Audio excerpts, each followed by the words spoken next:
You are experiencing the Knuckleheads of Liberty podcast. It is September 9th, 2024, and welcome to the Knuckleheads of Liberty, where we are bringing you the people and the organizations fighting for liberty around the country and in your region. And today we have a special guest with us, Chase Oliver. He is the Libertarian Party presidential candidate. We've had him on the show before, so welcome back, Chase. We got to talk to him about a lot of what his positions were and a little bit of his backstory on the last show. So this show we're going to talk a little bit more about what's going on with the campaign, where they're at, and we'll touch on a few issues too. They're just sort of kind of big issues for anybody dealing with the presidency that we really didn't talk specifically about the last time.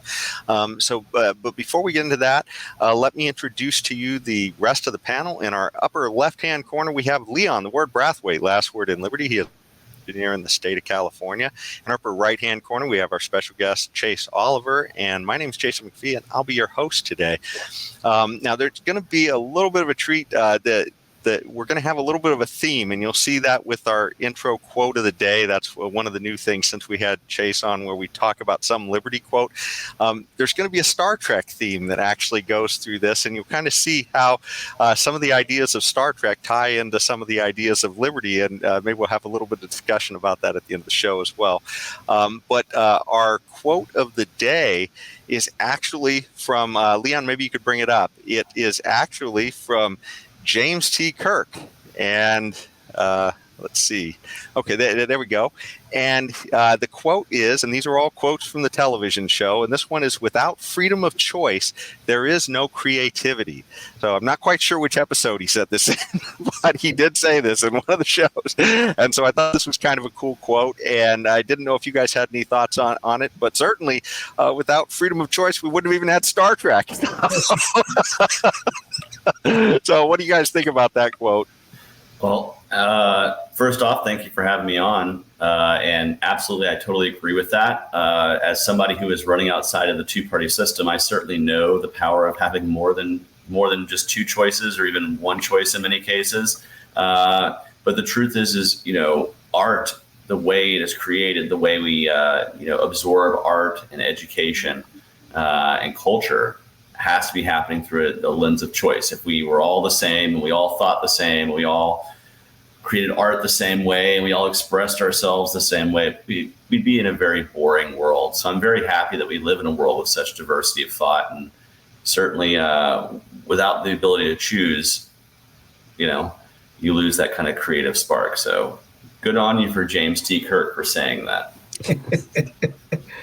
I think it probably goes along with Milton Friedman's "free to choose," in the sense that because we have this choice, because we have this free agency, within our souls, we can. I'm not trying to be religious here, but that's where I see it.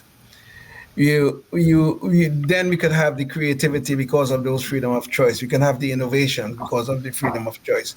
We can have all sorts of things, technology innovations. All of these things can happen because we are all free to choose. And I think this is what Captain Kirk is trying to capture. I don't know if William Shatner will say the same thing, but Captain Kirk, I hope, was trying to capture that thought that because we are free to choose, we can move forward in our society. So I'm not sure if you mentioned you didn't know what episode that was of Star Trek. I didn't know the name of the episode, but I knew the plot of it. It's from the episode Season 1, Return of the Archons. And it's about an AI that is trying to create the perfect society. And Kirk is speaking to this AI to let him know that, you can't create perfection. That without freedom of choice, there is no creativity, is kind of the gist of that. Very ahead of its time. Now we're actually embracing AI, and we're seeing, what the ramifications of that can be. And certainly one of the things, maybe not just Star Trek, maybe Terminator also taught us, don't let the AI control everything. AI is a tool. It is not, it should not be seen as something that is a be all, end all, catch all. But I certainly embrace AI as a growth thing. I think it's something that's very cool for our society. It's certainly going to streamline many industries and many things that we do in this world. But, cautionary tale there. Don't let it control your society. Well, it's clear that we have a Star Trek ringer with us. You definitely know your Star Trek. And by the way, we will touch on AI a little bit later in the show as well.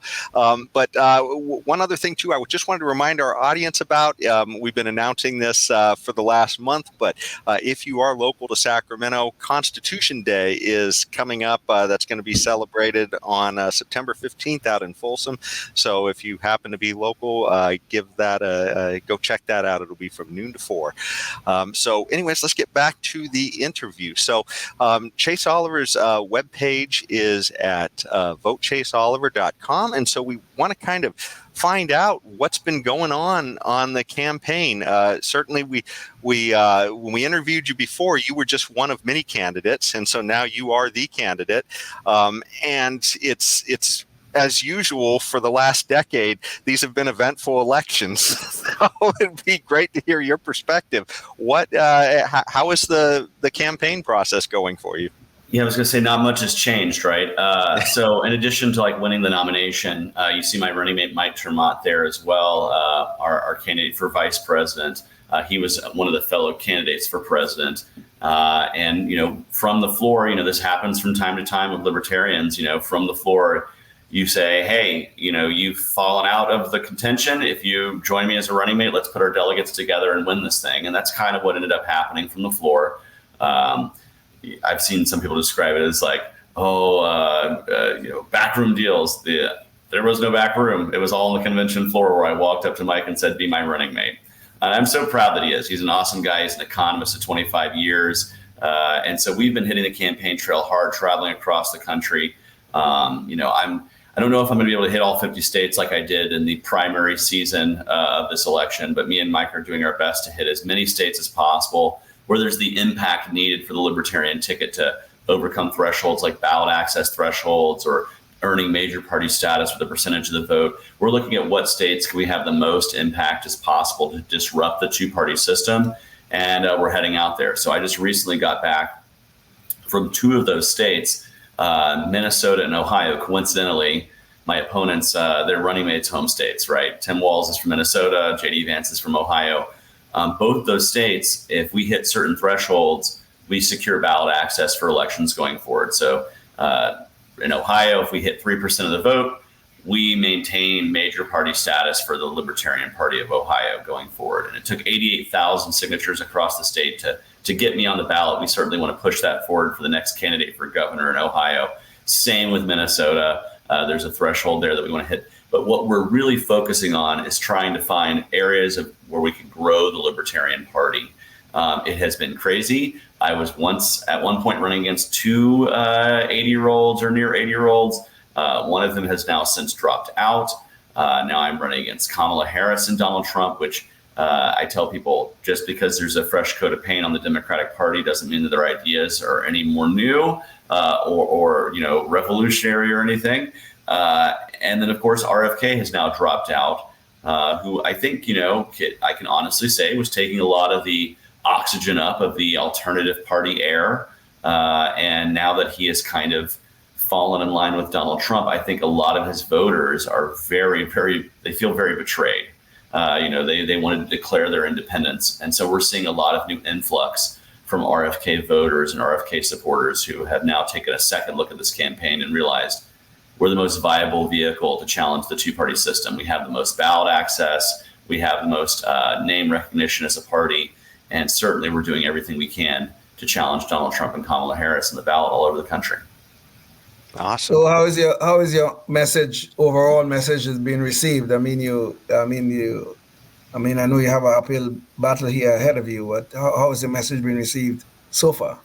Well, the retail politics side of things has been wonderful. When we get to meet voters one-on-one, when they get to hear the message directly, they feel very happy to hear an alternative to Donald Trump and Joe Biden. They may not agree with 100% of everything that I say, but they understand that, that I have sincerity behind what I'm saying, that I'm not just,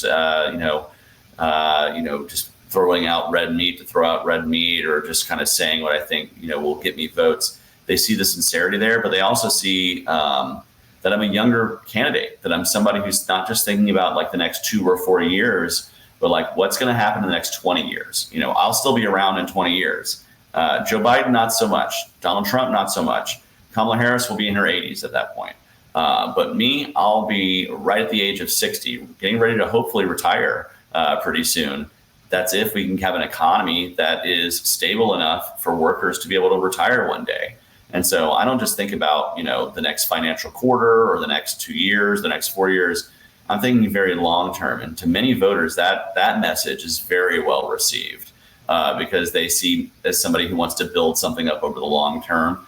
I also think my positive messaging has been very well received. I don't spend all my time just attacking Donald Trump and Kamala Harris. I do spend a lot of my time when I talk to voters, talking about what the libertarian solution is to the problems they're facing.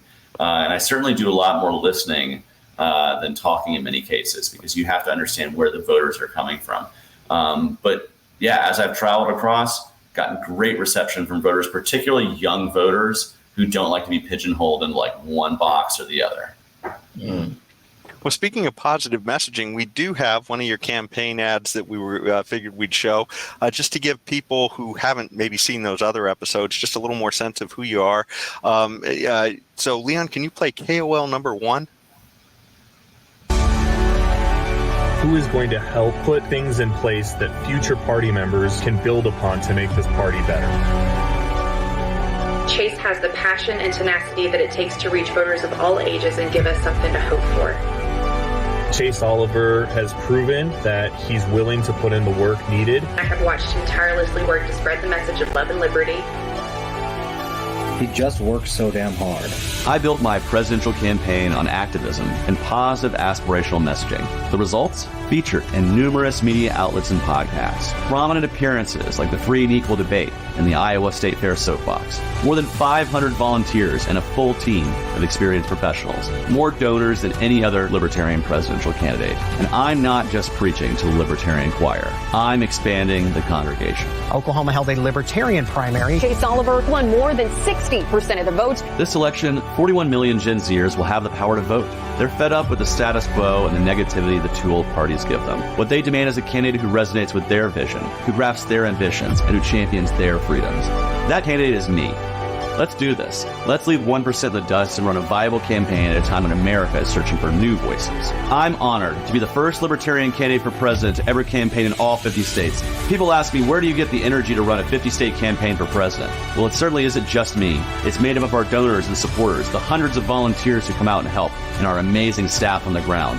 The time is now for our party to invest in reaching out to Generation Z. If we neglect this amazing opportunity to reach out to millions of new voters, we will regret it. And I'm supporting Chase Oliver. I choose to support Chase Oliver. I will be supporting Chase Oliver. I'm proud to be supporting Chase Oliver for president. I'm Chase Oliver, a candidate for president, and I approve this message. So there you go. I mean, it's certainly a positive and apparently, I mean, it certainly seemed like an honest, positive message, and you don't see many of those nowadays in politics. So it's certainly refreshing. So, I think that's what younger voters want, right? They want to see positivity. They want to see something that's worth fighting for and not just fighting against something else, which I fight against the abuses of the state and the growth of the state all the time. But if we're only providing that side of the message and not the what happens next, like what are we going to do to build? What are we going to do to prosper? Like what are we going to do to create more freedom in our society? If we're only doing the first half of that messaging and not the second half, we're kind of letting our voters down and we're letting the Libertarian Party down, because you have to show a vision for the future. And ours is rooted in individual liberty, cutting the government down to size to where we're not having this inflation that's biting us every single year, that's growing at an exponential rate, and creating conditions where people can control their own lives, start their own business, make their own choices with education for their families. Like that's a future worth fighting for. And I think when voters hear that message, they feel inspired to join the Libertarian Party, to join the join the movement, and to try to help push our country in that direction. So I found that to be a successful way to win the nomination. In fact, if you look at the way I won our party's nomination, in the first round, I was in second place.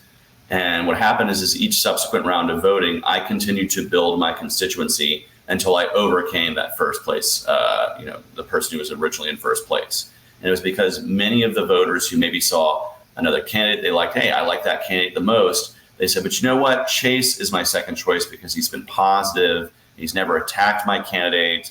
He's kept it clean during the Libertarian primary.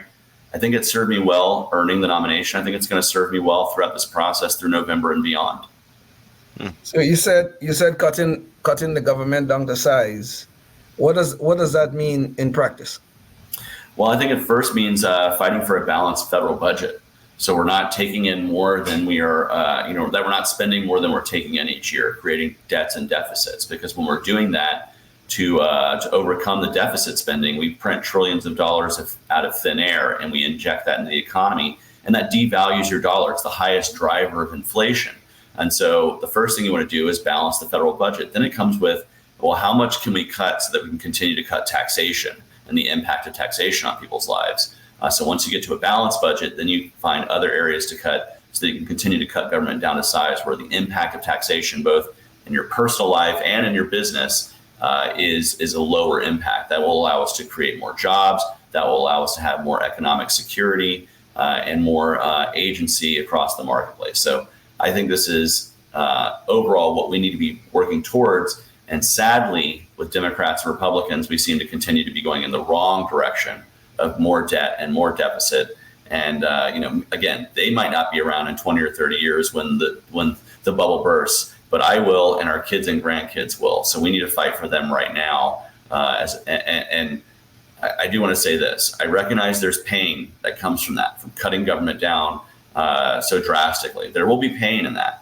But there would have been less pain if we had done this 10 years ago. There will be more pain if we do it 10 years from now. Someone has to sound the alarm. And maybe it's because I'm a millennial and I'm jaded, right? And I recognize we're going to have to take it no matter what. But I would rather take the pain as a millennial right now. Let's rip the Band-Aid off right now than leaving it on the next generation for them to have to handle it.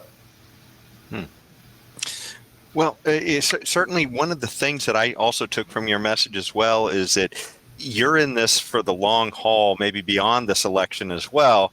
And certainly that brings up the specter that if people don't come to their senses and elect you and Mike this time around, then, I guess, what's your thought in the long term? I mean, is this basically about trying to just grow the movement long term so that you can, maybe get enough people, maybe come 2028, 2032, something like that? And, maybe if we haven't collapsed as a society by then, hopefully we can get our ideas in there so we can start getting to work fixing things, I guess. Yeah, exactly. Maybe society does collapse by then. I hope not, right? But in the meantime, if I'm not president-elect after November, and of course, me and Mike are running to win, right? You don't run unless you're running to win. If you're running for anything less, you're not doing it right. But absent the outright win, there's a lot of those, what I call victories across the country, those ballot access wins, major party status wins, and those put us in a better position to grow going forward. And so post-November, whether I'm president-elect or if I'm not, I'm going to be working to grow the Libertarian Party foundationally. I'm going to continue to try to professionalize our party as much as possible. The right people in positions that are going to help us increase membership, increase donors, increase, basically our reach across media, all these areas that we need to be growing with. If I can help facilitate that by getting votes this November and using those votes to maintain status, and in fact, in many states, grow status, I think we can move ourselves forward to where in 28 and 2032, we are electing more libertarians across the country and really challenging the two-party system in a way that we haven't been able to thus far. So I think we want to push ourselves out of this kind of startup mode that we kind of continue to go in the Libertarian Party, and other third parties are the same way, and kind of create a growth model where we have KPIs going forward to see exactly where it is we're wanting to go and how we can get there. So in terms of just from a practical point of view, the Libertarian Party and the Republican Party do have some overlap. I'm not saying universal overlap, but certainly some overlap. Will you, in terms of practicality, would you be willing to to work with the Republican Party where there's overlap, or you want to grow a true Libertarian Party that is totally separated from either of the two major parties? Well, you can always work with people regardless of where they come from. Like if I were to be elected, I'd have to work with Republicans and Democrats and independents all the time. Otherwise, nothing would get done. Now, as far as party organizing, I think it's important to grow a separate Libertarian Party that is a separate entity from the Republicans and Democrats that can actually challenge them in the ballot. And part of what's going to facilitate that is not just being more available on the ballot with ballot access, but also fighting to change the way we vote in states across the country. True ranked choice voting. I think out in California, you guys have one of the worst methods of voting, which is a jungle primary and then top two in the general election. What you should have is ranked choice voting, where each party nominates a candidate in the primary, or as an independent you run, and then you run the general election and voters rank their choice. Here's who I like the most. Here's who I like second best. And let's say you're a libertarian who doesn't want the Democrats to win. Well, then you mark the Libertarian first, and then you put the Republican as your second choice. Well, conversely, you can do that as a Democrat. Put the Libertarian first, put the Democrat second. What does this do? It removes the spoiler effect, and it also has the major parties coming to the minor parties and offering them things for that second choice vote. Republicans would literally come into the room with Libertarians and say, hey, Libertarians, I know we're not your first choice, but here's why you should make us your second choice, because if you elect us, we're going to do X, Y, and Z. Democrats would do the same thing with Libertarians and Greens and other parties. This would create more coalition building. This would create more representative democracy no matter who wins at the end of the day, because they would have to be pushing these ideas forward. Otherwise, they would lose those Libertarian votes in the next vote. It would create more cohesion. And so I think ultimately, those are the things we need to fight for. But it has to come from a separate Libertarian Party that's its own thing. Yeah. Why do you see, I'm a little confused here. Why do you see ranked choice voting superior to just a normal, you make a choice and, the best man or woman wins? So my opposition to plurality voting is it basically kind of enforces a two-party system. It makes people say, well, I can't vote for you because if I vote for you, I'm spoiling for the other candidate or I'm helping the other candidate win. It's not really exactly true how that works, but that's what's in the mindset of the voter. Also with plurality voting, without any kind of runoff mechanism or instant runoff, which is what ranked choice would be, you have people who are getting elected with less than 50% of the vote running the show for 100% of the population, which isn't even tyranny of the majority. That's tyranny of the minority. Like if you're a candidate who can secure, if you get 45% of the vote and your opponent gets 44% and there's a third party that takes up the remainder of that, well, what if those third party candidates, they would have rather seen the 44% candidate win? Well, that's why ranked choice voting gets into play. And that way you always have a candidate with nominally over 50% of the vote being supported and being elected. And so it's not a perfect model. There's no perfect model for voting. There just isn't. But ranked choice / instant runoff voting is preferable to plurality voting for that very instance, that you're at least having a candidate with over 50% support winning, as opposed to what we see now with congressional candidates all over the country with 48, 46, 47% of the vote being elected to represent 100% of the population. And that's just crazy to me. Mm. I don't want to get in the weeds, but there was ranked choice voting was instituted in Alaska, and a lot of the critics have said it. Of course, a lot of shenanigans in the voting and who ended up winning and all that kind of stuff. But we don't have. I guess we don't have time to discuss that today. But I think it's something. Yeah, I don't want to get in the weeds on it, but you're right. But I will say this: much of the criticism coming from Alaska and Maine, is the other state that has ranked choice voting, are from people who are outside of those states who don't like the outcomes of the elections. In Alaska, a Democrat got elected because they got way more second choice votes than a Republican did. A lot of Republicans picked a Democrat as their second choice in that election.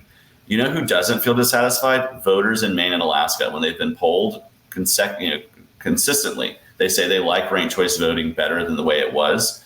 And so I think we need to listen to those people in Alaska and Maine, who the majority vastly, almost 2/3, I think, in Maine, say they think it's way better than the system that they used to have. So, but there are criticisms there too. I understand there are criticisms there, but yeah, not to get in the weeds, but I think it's a better way to do it. Okay. Well, certainly every system is going to have gaming going on these things, True. but the current game is to keep the libertarians out of it, which is what the other two parties do. They try and block us out. So, but speaking of, I guess the issue of the honesty and everything else that we saw in your advertisement and such, it's kind of a real juxtaposition with the other two parties, because what we've seen these other two parties evolve into is just endless lies. And so this brings up another Star Trek quote. And by the way, too, just so you want to know why we have the Star Trek theme, last time we had Chase on, we actually got into a sidetrack on Star Trek, and so it brought up some interesting discussion and some debate on the show. And so we thought, man, this would be a great theme to have on when we had him. So that's what we're doing. But anyways, Leon, maybe you could bring up the quote here. So this is a side character in one of the shows, and her name was Edith Keeler, and she had this great line, and she was kind of sort of one of those. Kirk finds this woman going back in time, and they have a sort of a relationship. But she says to him, a lie is a very poor way to say hello. And I just thought that was an outstanding quote, especially when we see the way that most of these politicians say hello to us today. And so we have a video clip, and it's a little bit of a montage of some of the big lies that some of the current politicians have told us. And so, Leon, maybe you could play. It's KOL 3. Have you ever smoked? I have. Okay. And I inhaled. I did inhale. Okay. It was a long time ago. Harris explains her pro-pot stance and admits that she indulged in the substance while in college. Then this exchange happened. What does Kamala Harris listen to? What were you listening to when you was high? What was on? What song was it? Oh, my goodness. Oh, yeah, definitely Snoop. Tupac, for sure. Do you have any plans to visit the border? At some point, we are going to the border. We've been to the border. So this whole thing about the border, we've been to the border. We've been to the border. You haven't been to the border. And I haven't been to Europe. And I mean, I don't understand the point that you're making. We're going to get the wall built, and it's going to be built right. And Mexico's going to pay for the wall. Mexico is making a fortune off the United States. Mexico is going to pay for the wall, and they're going to be happy about it. Chuck Schumer refused to shake the Israeli Prime Minister's hand. Chuck Schumer has become a Palestinian. Yes, can you believe it? He's become a proud member of Hamas. This day, 30 years ago, Nelson Mandela walked out of prison and entered into discussions about apartheid. I had the great honor of meeting him. I had the great honor of being arrested with our UN ambassador on the streets of Soweto, trying to get to see him on Robbins Island. When he came to the United States, when he came to the White House, to the Senate, I was chairman of the committee, and he walked in, and the most incredible thing I've ever felt in my life. He walked across in that private room with the big table we have in the executive room, and he walked over, and I said, Mr. President, he leaned, I said, thank you. Thank you for trying to come and see me. Please, because look, there are 50 former national intelligence folks who said that what he's accusing me of is a Russian plant. They have said that this has all the 5 former heads of the CIA, both parties, say what he's saying is a bunch of garbage. Nobody believes it except his and his good friend Rudy Giuliani. You mean the laptop is now another Russia hoax? That's exactly what. Is this where you're going? This is where he's going. The laptop is Russia. Gentlemen, Russia. I want to stay on. So endless lie. It's just one lie after another, and it's like trying to cut through it. By the way, if you're watching on public access, this will probably be edited, but you'll have to see the rest of the show online, because we've come to the end of our time on public access, but we have plenty of great stuff to talk with Chase about. But anyway, so I thought this was a great juxtaposition for you guys, and it just seems like we don't get enough of this, like being able to compare the honesty, I guess, of people who generally are running on the libertarian side of things with people who I guess I don't know what it is. It's just they're bought and paid for, or what it is. But for some reason, there's just we just seem to be heading up in dishonesty, I guess, as the size of government grows. I don't know. Well, what's your take on this whole issue of just these endless lies we keep hearing? Well, I think too often, politicians fall into this trap of wanting to say things that they think people want to hear. They also are champions of hyperbole and exaggeration. I've had some interesting things happen in my life. I've never felt the need to exaggerate them to make them more interesting. Maybe if I did, I'd be elected somewhere or something to that effect. But I don't know what it is. It is, to me, kind of a defect in politics that people feel the need to lie, particularly not just about themselves, but about their opponents.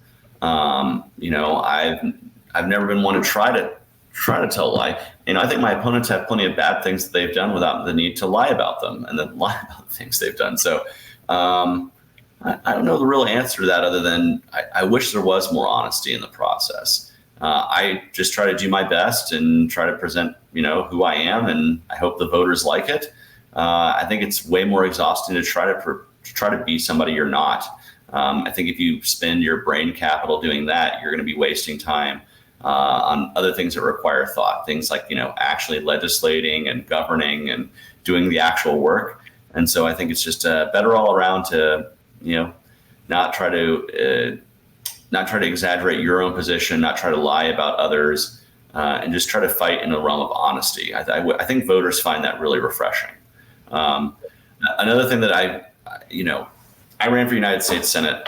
I did a debate with Senator Warnock, and in that race, one of the things that was written about me is Chase answered every question directly that was asked of him. That should not be seen as some sort of high bar to have to clear. That should be like the lowest bar to have to clear, is that you answer the questions directly. Maybe that's just me, but I've always tried to be that guy. And of course, I've seen some success with that, getting the nomination. Let's see how many votes we can get with honesty, and let's see what kind of party apparatus we can build if it's focused on honesty and transparency and not having to BS. But don't you think the reason that politicians get away with the lies? I mean, obviously in that Russia information laptop scandal of 2020. I mean, Joe Biden got away with a very big lie in that election. There's no doubt about that. So the question then becomes: is that do you think the voters allow politicians to get away with these lies because of complacency, because of the fact they're quite ill-informed in many cases? What is why do politicians continually, I mean, this is the issue that I'm trying to get at, why do politicians continually get away with these lies that they tell? Yeah, well, I think a lot of it is, they have partners in the media who help them tell these lies and who help sell the lies. Which is why we had a misinformed voting public, because we have a voting public that is very reliant on a media apparatus that many times is kind of bought and paid for by the two-party system, and the people who basically buy and pay them.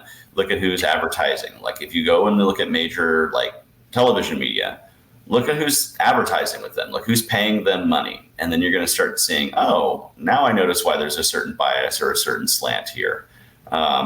And when you recognize that much of this is it's kayfabe, which is it's a pro wrestling term, it means a simulated combat to it's not real.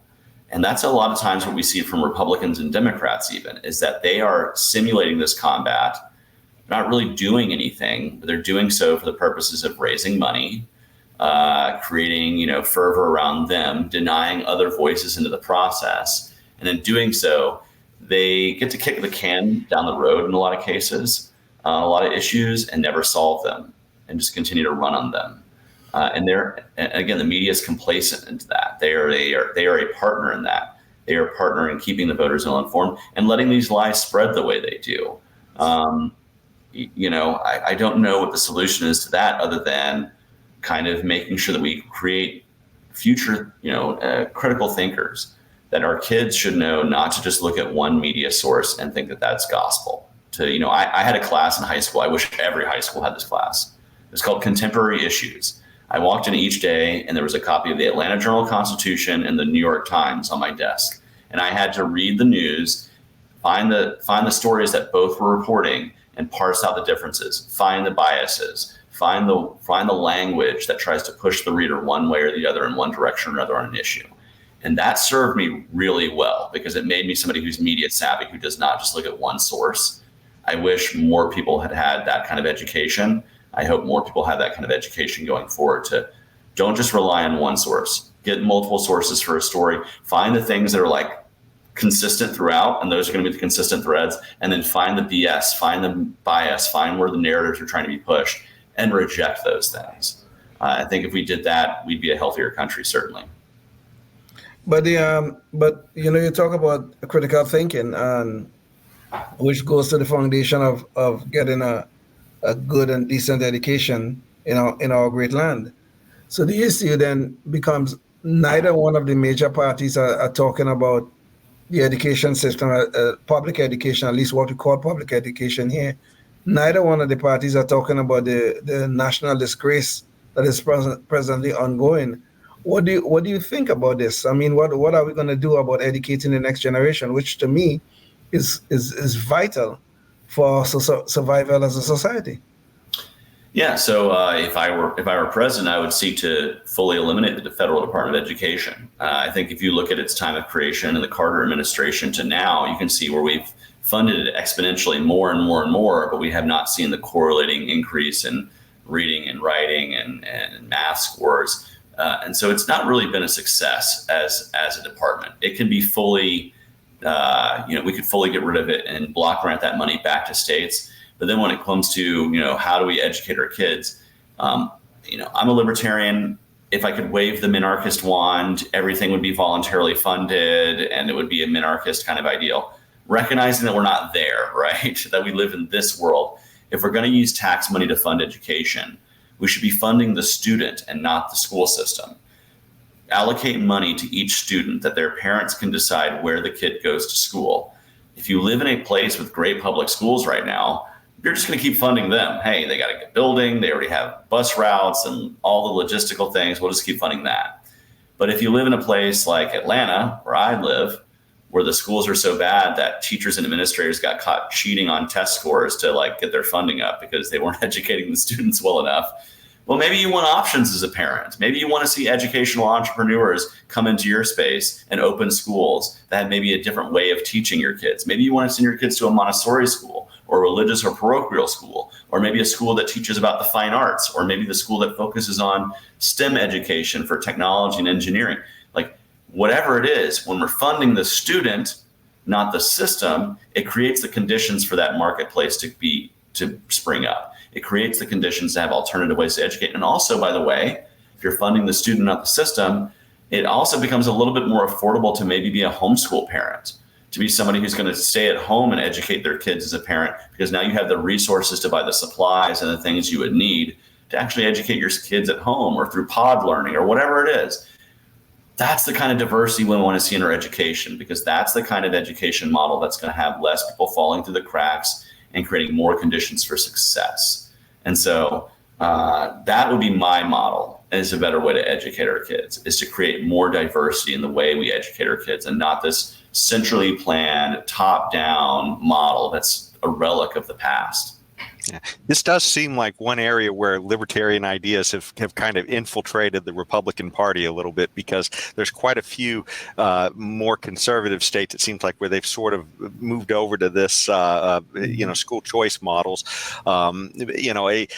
Maybe that's just because, it's been controlled by the teachers unions for so long. Maybe that they figure that's their only way out. I don't know. But for whatever reason, they've sort of embraced these liberty models on this. But one of the things I did want to talk about as well, and this is something you touched on a little bit earlier, I think just a little bit, but we do have a little bit of a clip of an advertisement that you had for this, a campaign ad. And it's this idea that they're always saying, hey, look, don't vote Libertarian. You're just throwing away your vote. And we do have a slide here too. Leon, maybe you could share a screen on this.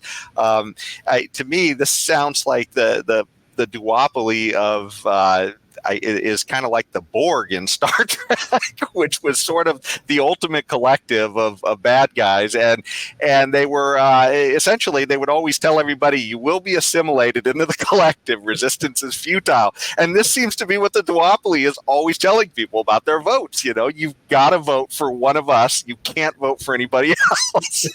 So, but Chase actually had a good video on this, and so before I throw this to you guys, let's show. It's KOL2. Leon, can you show video KOL2? A record number of Americans favor a new political party. 57% of Americans still believe a third major political party is necessary. Voting third party is a wasted vote? Bullshit. This is the establishment's most successful lie in modern politics. America is the only major country with free elections to only have 2 viable options. Not anymore. The Libertarian Party is the fastest growing political party in America and will be on the ballot in all 50 states. And when we talk about winning, we don't just mean winning the White House. There's all kinds of wins you can have in your state if you vote Libertarian today. We can win ballot access that makes it easier for future candidates to run for office. We can win major party status that gives us more attention from the major media. So that ad did go on just a little bit longer, and we cut it short for the sake of time. But yeah, so what do you?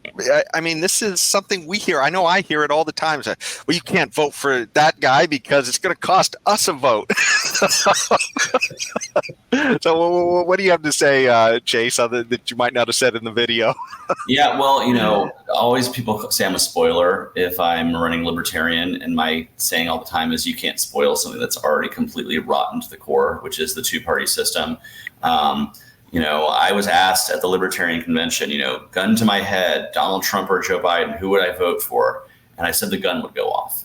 And, you know, I metaphorically say that, right? But the truth is 4 in 10 Americans just don't feel inspired to vote one way or the other. And so when they're told, like, you have to vote within this strict binary, it drives people out of the system altogether, makes our democracy less representative as a whole. And so I reject that notion, obviously. I think it's a silly one. But to me, when you continue to say, I got to vote for the lesser of 2 evils, you're just voting for more evil, just maybe at a slower pace. I think that that's kind of a bad idea. Like, I would not rather, you know, even if it's a gradual decline, I don't want a gradual decline into evil. I would rather choose a different path. And I think the American voters should wake up to that. I mean, when you hear people criticize other people about who they choose to vote for, there's a very insulting sense of entitlement, in the sense that the Republican or the Democrat, they're entitled to that vote, but you are here throwing it away on a Libertarian or a Green Party or somebody else. It's a really insulting statement to make, I think, in terms of exercising one of our basic freedoms, which is the right to vote as we choose, not as someone else will tell us what to choose. Well, you know, one of the things, too, that I also find that I hear is there's a lot of libertarians out there, unfortunately, who want to tell people, don't bother to vote at all. And that's one of the I guess, craziest things. If we ever want to get into the discussion and the debate, we have to get the numbers up. And, you know, I can kind of philosophically understand it, but we did have a clip of one of these cases of somebody who's really prominent in the Libertarian Party saying this. And I just cringed when I heard it. And I love the guy, but it's actually John Stossel who said it recently in a show. And maybe, Leon, you could play this clip. It's KOL4. Are you going to be voting for Chase Oliver this election? I'm not going to vote anymore. It just encourages them. Yes. I'm going to pat myself on the back for that one. But of the candidates, Chase Oliver, I think, is the best. All right. As long as you don't vote, I'm fine with that. I'm fine with that. John, we're running out of. I live in New York. My vote doesn't count. Exactly. And I cringe when I hear that. I mean, he recognizes you're the best candidate, and then he says, "Oh, my vote." I mean, guys like Larry Sharp are trying to get enough people so he can get on the ballot there in New York. And I mean, we got these thresholds. Anyway, what's your thoughts when you hear that, Chase? I mean, that's just, to me, that's mind-boggling. Well, I think I understand some folks who have a sense of like it's whatever. It's just not going to get any better. Like and I understand that notion, right? You've been fighting against the good fight, but I'm an optimist. I see a better world ahead of us than behind us. I do. As many challenges as we're being faced with, I think we're going to overcome those challenges. And so maybe it's the optimist in me that says we have to keep fighting forward. We have to keep trying to build. We can't give up. Like, to me, giving up is surrender. And that's the ultimate thing, is that if we're not trying to fight them through the system that is created or through new systems that we create in the future, we're ceding that ground. We're surrendering. And I just refuse to surrender to statism. I just can't. I cannot surrender to the idea that we should only have two choices on a ballot. I can't surrender to the idea that the Republicans and the Democrats are the best we can come up with. I can't surrender to those ideas. I empathize with those people who do, who maybe are a little more pessimistic about how things have gone or how things are going to go. My best bet is to try to do my best to try to inspire them, to let them know that there's a better tomorrow. It's what I'm going to do as a candidate going forward. Maybe I win everyone's vote, maybe I don't, but I'm going to keep fighting the good fight. Okay. Well, no, certainly that's I guess all we can do. I mean, and but I just want to make sure people understand out there that if we want to be on the debate stages, we have to get the numbers up. I mean, that's the only way. We had a guy, I can't remember, I think in Louisiana, Michael White got on a debate stage. Arkansas. Yeah. And he blew two candidates. Now, he didn't wind up winning the election, but the local paper wrote up that he won the debate. And I mean, that's how we eventually win these ideas over. And we don't do it if all the libertarians decide not to vote. So. Well, let me just tell the voters out in Arkansas, if anybody's listening, he's also now running for state house in a two-way race, where it's a very winnable race. So I'm happy to have endorsed Michael White in this election cycle as well. When people go, "You did great debating Senator Warnock in 2022. That was the best libertarian debate of the year." I said, obviously you did not watch Michael White in his debate, because as much as it made me proud to debate Senator Warnock, and I think I won that debate pretty handily, Michael White's debate for Congress in Arkansas was a masterclass in how to be calm, reserved, and really put the message out there in a way that communicates well to the voter. So good on him, and good on anybody who does that kind of work. But yeah, you're right. We need to get that debate inclusion. Part of that is getting numbers up. Part of that is creating viability for the party to elect libertarians. We need to get the votes up, obviously.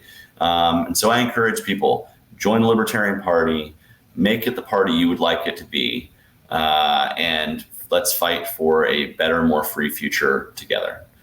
Don't give up. Don't give up hope. There's a better tomorrow ahead if we just fight for it. Yeah. Well, one of the things I was going to ask you about, but I think we're just running short on time, so I'm probably going to push that issue. But I had planned to ask you a little bit about some of the dissension at the, within the party. But I kind of want to ask about some of these issues that are big issues right now that some of the politicians are dealing with. And one of those is the issue of Ukraine, and the idea that, we have this crazy. It appears to be yet another endless war, I guess, that we have going on there.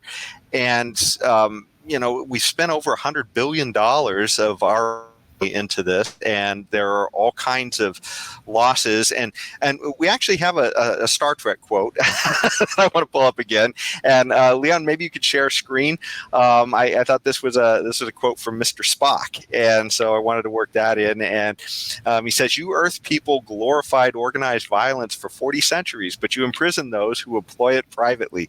And it is weird. I mean, we seem to be we lose all of our common sense, it seems like, when it's a war, and we're all for putting money into it. But then we sort of realize on an individual level that, hey, we need to avoid these things. So but just to pull up some of the numbers here, this is from usafacts.org, over $100 billion that they say of U.S. money, and many dead here in this particular article from the Christian Science Monitor. It's saying this was from earlier this year: 43,500 Russian troops killed, 24,500 Ukrainian troops killed, and 15,000 missing. And it's just like, wow! It just seems like so. How would Chase Oliver, I guess, go about if you guys were elected, getting us out of this mess?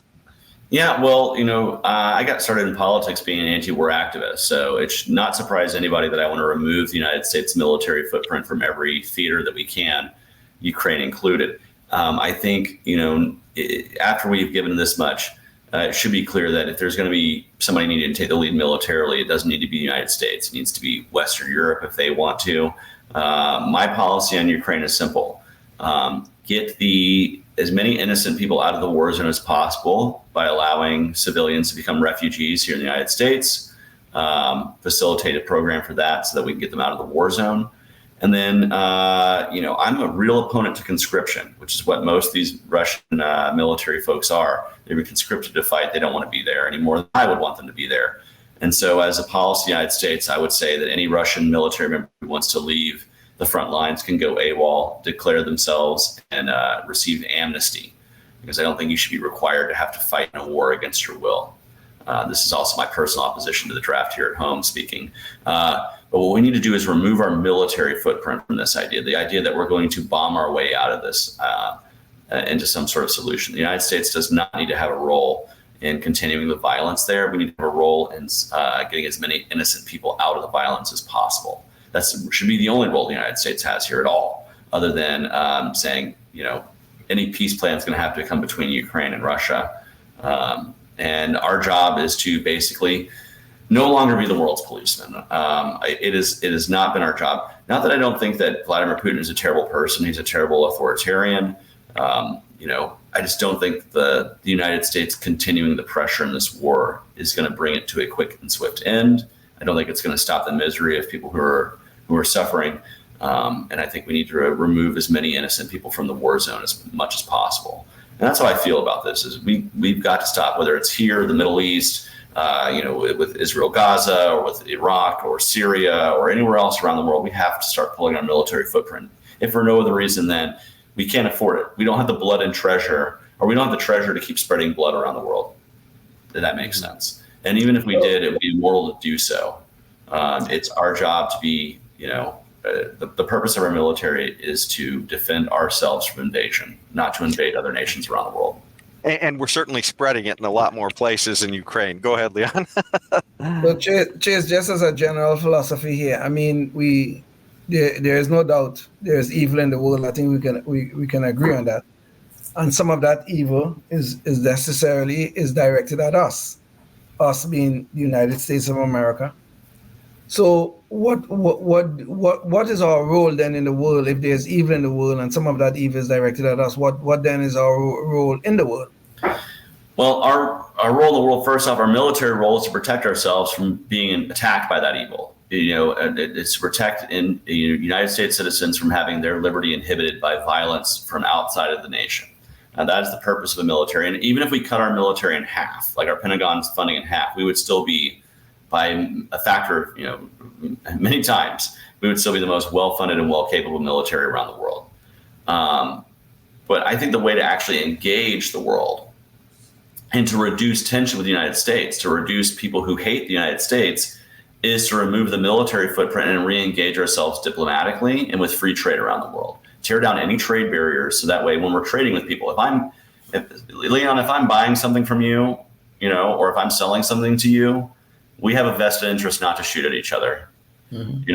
And those are the marketplace ties that we need to be forging around the world to encourage more goodwill. I think as we remove our military footprint, if we're not drone bombing people in Syria, maybe Syrians will have a better impression of the United States, right? And so, I think we need to re-engage foreign policy in terms of trade and peace. Whoops. Sorry about that.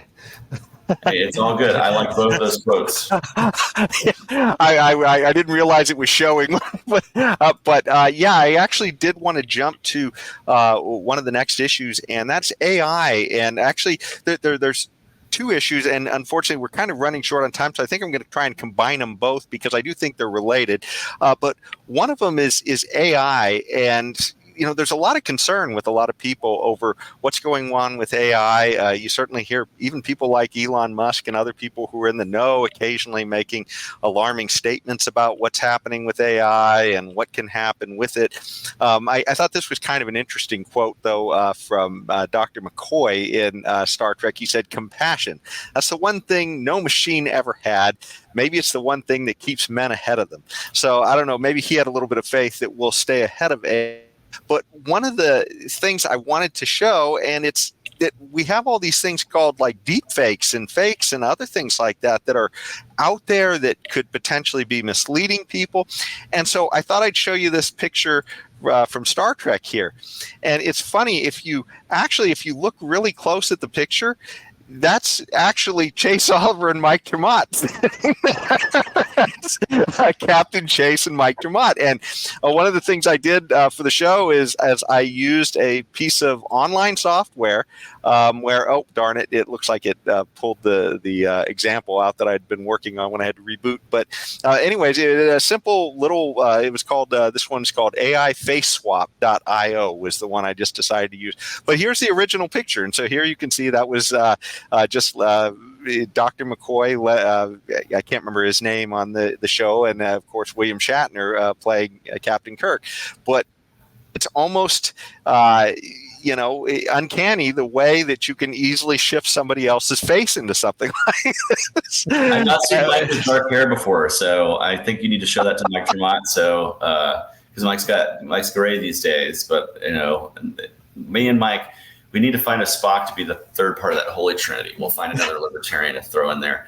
But exactly. And, AI is something that is an emerging technology there's limitless potential for the good it can do, but there's also potential for very bad things that could be happening.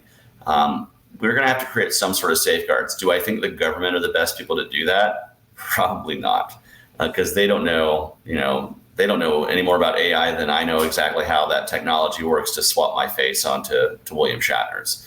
And so this is another example of don't let the government take the lead in regulation when they don't know what they're talking about. You're going to have to take the lead from those who are developing the technology and try to find some sort of ethical standards there within the industry. But it's not going to come from government. Government will not solve that problem. Mm-hmm. Well, this is kind of Leon, maybe you could share the screen again real quick. But this has real implications too, because here's an article from The Guardian talks about, hey, look, this is a big problem. We see these things being used everywhere to. Oh gosh, darn it! What happened here? Well, I think I think it's going to require, again, a little bit more media literacy from people to recognize when something's AI. Again, don't believe the first thing you see if it disagrees with your worldview. Find separate sources, find the primary source. That's the best way we're going to have to be able to combat. Of course, there's also going to be an arms race too, like a technology arms race of technology that can detect AI, to detect deepfakes, and we're going to have to see which technology can develop more quickly. Right now, we're still slightly ahead of being able to detect AI. We can still utilize technology that can identify it. I hope we stay ahead of the game there. That will be a game changer if we don't. Yeah. Well, and this is something, this was an article from the Brookings that, was just showing that, hey, yes, there are forces out there telling the government to regulate this. But, there was another interesting article I thought too, and that's that recently we heard about these things called cheap fakes. And so people are blaming AI for things that AI didn't do. And in this case, there were a lot of videos out there of Joe Biden and claiming that he was, kind of slowing down. And they tried to say, these are just cheap fakes. You guys guys are just using AI to fake us out. And it turned out eventually that we all saw that those were real. But, I did think that there was also one other sort of tie-in, and it does seem to me like AI kind of falls in on the free speech issue as well. And, it's funny, Picard had a quote as well that I wanted to use on here too, and it says, drumhead. Yes. And it says, with the first link, the chain is forged, the first speech censored, the first thought forbidden, the first freedom denied, chains us all irrevocably. And of course, this applies to all of these different free speech issues that are happening today on campuses, or, maybe with online censorship that's happening, where the government is, trying to get in there and, tell some of these social media companies maybe who to let on and who not to let on. So certainly a big issue. But do you also see kind of an overlap with free speech and AI development? Yes and no. I think a lot of the free speech stuff is going to be coming, the power of free speech, which is, and it's difficult in the online era with online platforms, because people will say, oh, well, if you're removed from Twitter, your free speech is being violated. But doesn't the platform have its own free speech rights to determine what is said? Just like a newspaper has a right to edit what is put on its page. And so it is a very difficult question, but we have to understand at the end of the day, free speech means censorship from government. And as long as government is not censoring your speech, you're exercising free speech, even if personal individuals won't publish you or whatever. That being said, what we have seen over the last few years, particularly with COVID, is the government really pressuring these social media firms, using the power of government to threaten them.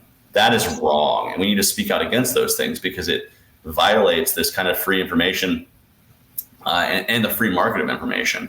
You're putting a very visible government hand into Meta or into Twitter or into whatever. And that's obviously wrong. We need to speak out against those things, because as technology furthers itself, it's going to come to a point where if we give the government the power to limit what's said on social media platforms, they're going to limit everything. And the biggest thing I want to say is the First Amendment. It started with the quill and the printing press. It's continued on through the keyboard and through the streaming networks. And so we have to defend it as vociferously as our founding fathers did at the very beginning, because otherwise we lose everything. You lose free speech, you lose all the freedom, period. And I totally agree. But in terms of, of course, the First Amendment is about what the government can or cannot do to us in terms of our speech. And with a private organization, though, clearly they can determine what speech they want to allow on their platforms and that kind of stuff and things like that. The problem, though, is that these platforms also have that 230 protection, for one thing. And the second thing is that the government, which you just spoke about, the government is directing some of the censorship that is ongoing. So that, to me, is some clear violations of our First Amendment rights, even though it's coming from a private organization, but it's been directed by the government. We saw that a lot in COVID here in California and nationwide.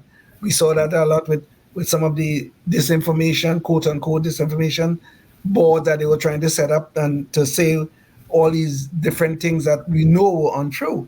So when it's government directed, it's I believe, and I think the courts have ruled us that it's still a violation of our First Amendment rights. 100%.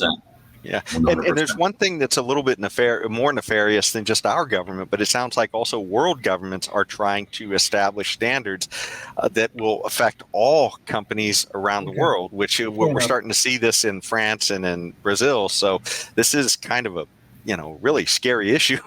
Yes, because it's not even something that's completely under our control here. Yes. So, yeah. Well, we are getting close to the end of the show here, and what we usually like to do at the very end is to kind of have something kind of funny, our Knucklehead Noise Patrol. And I thought this time for our Knucklehead Noise Patrol, what we do is we kind of had a little bit of a debate the last time Chase was on about whether or not Star Trek was kind of pushing socialist propaganda, whether it was sort of a socialist type of show. And so I did have a couple of video clips I thought I'd offer up. And by the way, too, we've also seen contrary evidence to this as well. There's been a lot of excellent quotes here, so from Star Trek. So maybe it's a mix of ideas. But anyways, here was the first quote or video, and it's of Picard, and he's talking about, I guess, how the economy works in the future. So, yeah, exactly. So, Leon, maybe you could show it's KNP1. How much does this thing cost? The economics of the future are somewhat different. You see, money doesn't exist in the 24th century. No money? You mean you don't get paid? The acquisition of wealth is no longer the driving force in our lives. We work to better ourselves and the rest of humanity. So right away there, he's saying, hey, money's not a thing in the future. We have other motives for doing things. But I did think there was another clip that I found that, actually a couple of little clips that I montaged together, and it does kind of contradict the idea that money doesn't exist. So like KNP2, just so we can get the full story before we kick it back and forth. Let's get down to business. I'll match anyone's best offer and add the gold on top of it. Worthless, tiny-eared fool. Don't you know the first rule of acquisition? Yes, brother. Then say it. Once you have their money, you never give it back. Exactly. Live long and prosper. So anyway, just a little bit of a series, but clearly they did have some money there. Oh yeah, well, so Ferengi economics aside, right? The one thing that always astounded me is that they don't have money in the future. But if you look at the new show Picard that they did a few years ago, Jean-Luc Picard lives on a vineyard. He has like acres to grow wine, and like his first officer in the show, Raffi, lives in a space trailer essentially, like in the desert. And so it's like, well, there's still some sort of disparity there. There's still sort of, but the post-scarcity world, I suppose money is a little different than the way it is today, and it would be. But we had to get to that post-scarcity world first. That's the thing that the socialists never tell you, is that you have to go into a world where resources are no longer finite. And that's the true fantasy of the whole thing. Yeah, but Picard, I mean, you didn't play this video, Jason, but Picard did say in one of the Star Trek episodes that all material, we have eliminated the need for material stuff or some kind of stuff like that. That is eliminating scarcity is what he was saying, which actually is a communist idea. Right, quite frankly, So even though the Ferengis, were always people who were profiting and that kind of stuff, but also on that show, Data, the robot on the show, also called their way of trading, the Ferengis' way of trading. He called that an outdated mode of capitalism. I don't know if you remember that. Okay, but so a lot of what was going on at Star Trek to me was nothing but futuristic communism. Yeah, well, and that's the thing is maybe if we got post scarcity, maybe if we got where finite resources were finite, capitalism would be outdated. But unfortunately, or fortunately, we're not there. Like we're not in a post scarcity where I can punch a button and food just appears out of nowhere, right? Like that just doesn't happen. And so in that case, capitalism is not going to be outdated until that happens. And sad to say, it's not likely to happen. It's not likely, but until then, but maybe, if we got to a post-scarcity world, I could even argue that maybe capitalism is outdated because, there's no, if you can just punch a button and anything appears, like where's the marketplace? Like where's the value in things, right? But guess what? That's why it's fiction. Like that is why it is science fiction. Like there's a lot of things that it does that, predicts, like they predicted the cell phone and they predicted the iPad, they predicted a lot of things. But one of the things I think they got wrong in predicting is that we're ever going to have a world without scarcity or without markets. So until then, I think capitalism is the best and most efficient way to allocate those resources, and we'll continue. Indeed. Well, there were two little points I wanted to make as well. If you didn't have scarcity, I seriously doubt that anybody would ever take the jobs to be a red shirt on the Enterprise. It's like if there's no scarcity, then how do you decide who gets the bad job where you get killed every other? Well, that's one of the things. There's no scarcity of red shirts. That's true too. But the other point too is if you saw those clips of the Ferengi, the way that they characterize capitalism is these horrible greedy people. That's in reality it's cooperation. I mean, that's what capitalism is. It's people voluntarily engaging with each other and exchanging it. I mean, the idea that they see it in the worst light, it feels like in Star Trek, it's just. This is exactly what I was trying to say. Data said that they engage in this outdated mode of capitalism. Yeah. Well, but it's still, even if they do have a few primitive ideas on capitalism and Star Trek, at least they have a lot of great ideas on liberty as well, too, as we showed in all those quotes. Yeah, and as you mentioned, Spock would always say, "Live long and prosper." And to prosper, we need marketplaces in today's world. So, yeah, markets. Exactly. Well, Leon, maybe you could show the visual again on our way out. I just wanted to say, so I wanted to give Chase the last chance to say some stuff as he boldly takes the Libertarian Party to places that we've never gone before, hopefully. Well, I'm thankful you guys have given me an opportunity to speak to you and your audience. I've had a great time here, and we're going to continue fighting over the next, 57 days, 58 days, something like that, through November, to push for the Libertarian Party in all 50 states across the country. And then after November, we're going to keep doing the work of building our party up to challenge the two-party system here, there, and everywhere. So, and until, and even one day when we get to a galaxy far, far away, maybe, we'll still be fighting for liberty. Awesome. And if you want to go check out Chase's page and votechaseoliver.com. So do check that out, and you can find out more information about the platform and some of his other ideas.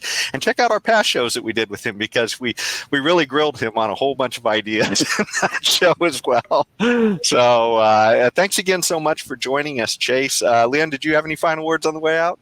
No, Chase, thank you very much for joining us. This is a very engaging and very interesting conversation. Thanks again. Awesome. Have a good one, you guys. And if you're watching us out there, think about what you can do in your community before the next show. People like Chase are out there on the national stage, but everybody's got to join the fight for liberty. So think about what you can do in your community, whether that be just, start up some local, even a local charity or other ways to bring people in. And, that's how we get the ball rolling in the end, as everybody gets involved. So thanks again so much. And until next time, stay tuned and stay free. Oh, yes, indeed. Life, liberty, and the pursuit of happiness, always and forever. Thank you for listening to the Knuckleheads of Liberty podcast. Find us on Facebook, Rumble, YouTube, your favorite podcast network, and at knuckleheadsofliberty.com.